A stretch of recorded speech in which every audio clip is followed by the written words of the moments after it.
హాయర్స్ welcome to our channel. ప్రస్తుతం మనతో పాటు భరద్వాజ్ గారు సీనియర్ జర్నలిస్ట్ ఉన్నారు. వారితో ఒకసారి మాట్లాడదాం. నమస్కారం సార్. నమస్తే అండి. సార్, లోకేష్ గారిని డిప్యూటీ సీఎం చేయాలని చెప్పేసి టీడీపీ వైపు నుంచి నేతలు, కార్యకర్తలు అందరూ కూడా వరుస పెట్టి మాట్లాడడం, లేకుంటే చంద్రబాబు నాయుడు గారికి విన్నవించుకోవడం మనం చూస్తున్నాం సార్. ఈ నేపథ్యంలో అంబటి రాంబాబు గారు ఒక ప్రెస్ మీట్ పెట్టారు.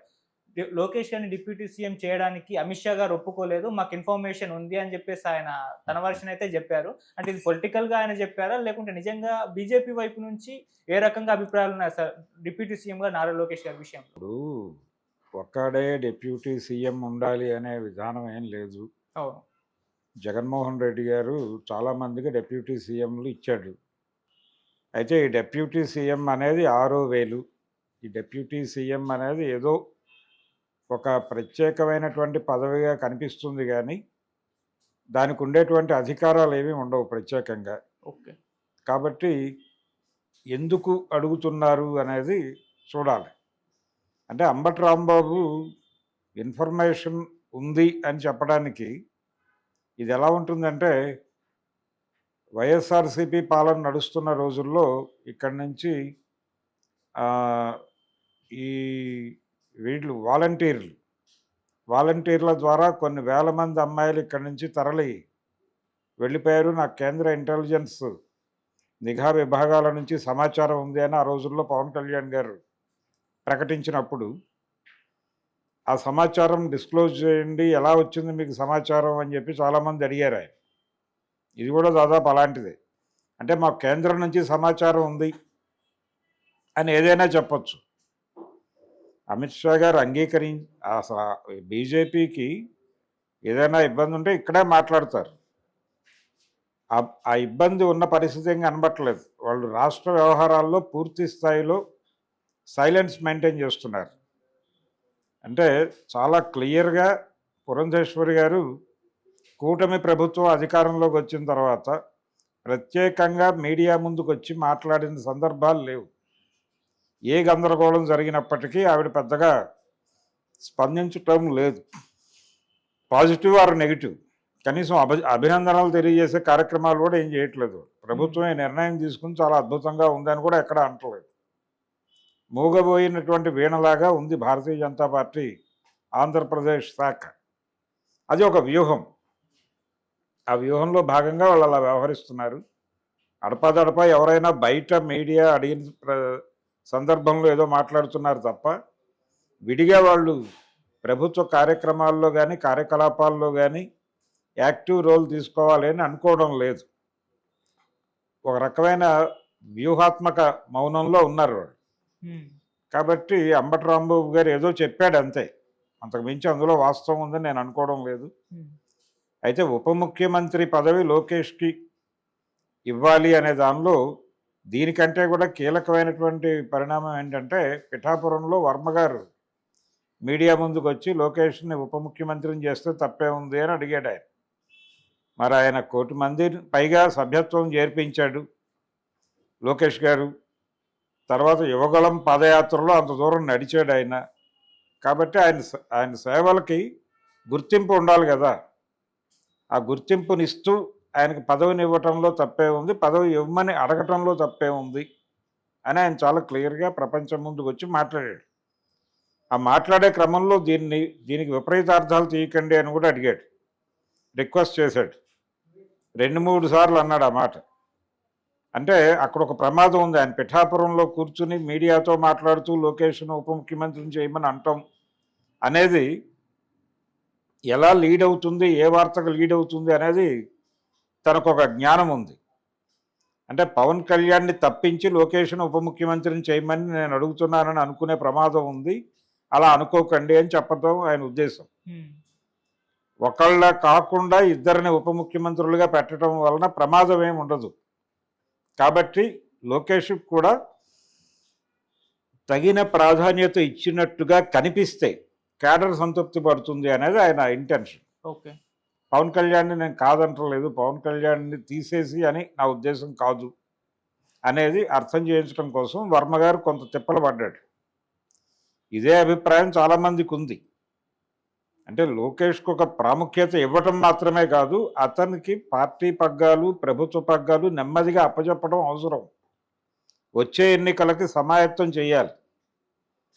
ఆయనకి అధికారం ఇస్తే అంటే నిజానికి వాళ్ళ మనసులో మాట ఏంటంటే ప్రభుత్వ పగ్గాలే అప్పజెప్పమని, అంటే ముఖ్యమంత్రిగా ప్రకటించమని, ఉప ముఖ్యమంత్రి అనేది కాదు.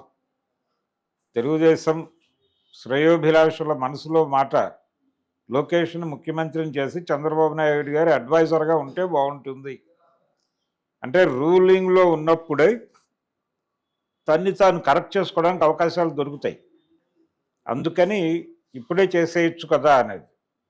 చంద్రబాబు నాయుడు గారు ఇప్పుడే చేస్తే కూటమిలో ఉన్నటువంటి భాగస్వామ్య పక్షాల అభిప్రాయాలు ఎలా ఉన్నాయో తెలియదు. అందుకని వాళ్ళ నుంచి ఒక అవుట్కమ్ కోసం వెయిట్ చేస్తున్నాడు ఆయన కూడా. వస్తే పాజిటివ్గా ఉంటే ఒక అడుగు ముందుకేయడానికి ఆయనకేం పెద్ద ఇబ్బంది లేదు. రెండోది ఆయన ఉద్దేశం ఏంటంటే వచ్చే ఎన్నికల వరకు ఈ గేమ్ని సస్టైన్ చేయగలిగితే మీ అందరి భరోసాతో మీరందరూ చెప్తున్నారు కాబట్టి నేను అతనికి పార్టీ పగ్గాలు ఎన్నికల్లో గెలిస్తే ప్రభుత్వ పగ్గాలు అప్పజెప్పడానికి ఒక బహిరంగ ప్రకటన చేస్తాను, మీరందరూ అండగా నిలబడి మీరు చెప్పిన ప్రకారం గెలిపించుకోండి అని బాధ్యత అందరికీ అప్పజెప్పడం కోసం ఈ నినాదం ఎంతవరకు స్ప్రెడ్ అవుతుందో చూద్దామనే ఉద్దేశంతో ఆయన వెయిట్ చేస్తున్నాడు తప్ప ఆయన మనసులో కూడా ఇదే అభిప్రాయం ఉంది. ఆయన తన సీఎంని చేయాలి అనేదే ఉద్దేశం. అందుకని ఇదేదో చంద్రబాబు నాయుడు గారు మా మాట వింటలేదు అని గగ్గోలు పెడుతున్నారు. వాళ్ళకి తెలుసు చంద్రబాబు నాయుడు గారి వ్యూహాత్మక మౌనం. ఈ వ్యూహంలో మీ వ్యూహాత్మక మౌనం మేము అర్థం చేసుకున్నాం, మేము ఇంకొంచెం అగ్రెసివ్గా ఇదే డిమాండ్ చేస్తూ ఉంటాం, అవసరమైతే మిమ్మల్ని 2-3 మాటలు అంటాం కూడా, దానికి కూడా మీరు మార్జిన్ ఇవ్వాలి మాకు అన్న పద్ధతిలో వీళ్ళ వ్యవహారం నడుస్తోంది.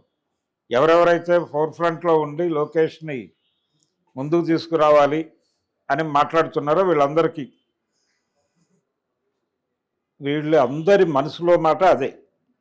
అందుకని లోకేష్ని ముందుకు తీసుకురావటం, కూటమి స్పిరిట్ని దెబ్బతీయకుండా ఉండేలాగా స్మూత్గా జరపడం ఎలా అనే దాని మీద చంద్రబాబు నాయుడు గారు దృష్టి పెట్టున్నారు. అటువైపు నుంచి కూడా కొన్ని దాడులు జరుగుతున్నాయి. అంటే వాళ్ళు లోకేష్ను ఉప ముఖ్యమంత్రిగా చేస్తే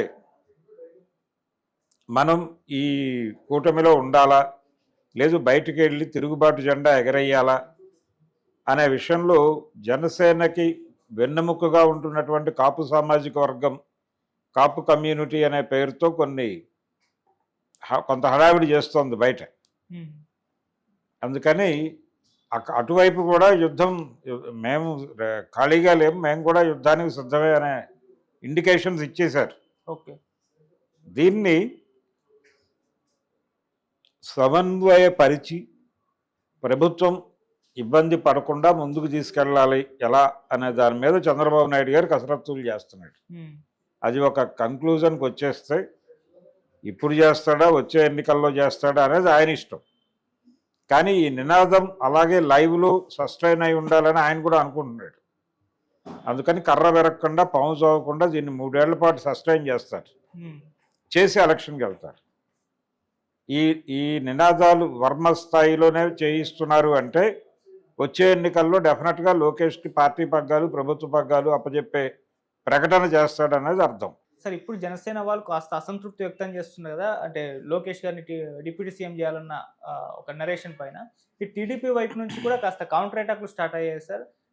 లోకేష్ గారిని డిప్యూటీ సీఎం చేయడం అన్నది అది టీడీపీ వ్యవహారం, జనసేనకి ఏంటి సంబంధం అన్నట్టుగా వీళ్ళు కూడా కౌంటర్ చేస్తున్నారు. అంటే సోషల్ మీడియాలో ఒక వారైతే ఈ రెండింటి మధ్య స్టార్ట్ అయిపోయింది సార్. మరి ఎటువైపు అంటే జనసేన నుంచి రావట్లేదు, వాళ్ళు సోషల్ మీడియాలో జనసేన నుంచి అధికారికంగా వాళ్ళేమి యుద్ధంలో లేరు.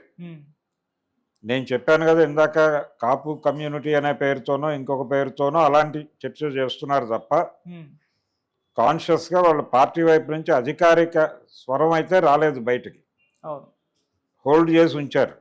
కానీ సోషల్ మీడియాలో మాత్రం చర్చ జరుగుతున్నమాట వాస్తవమే. అది కూడా జనసేన అనుయాయులతోనో మరొకరితోనో కూడా వాళ్ళు చేయించట్లా. టీడీపీ వైపు నుంచి దీనికి రియాక్షన్స్ కొంచెం అధికారికంగానే వస్తున్నాయి. అధికారికంగా వస్తున్న రియాక్షన్స్లో కూడా వాళ్ళు కొంచెం క్లారిటీ ఇచ్చే ప్రయత్నం చేస్తున్నారు.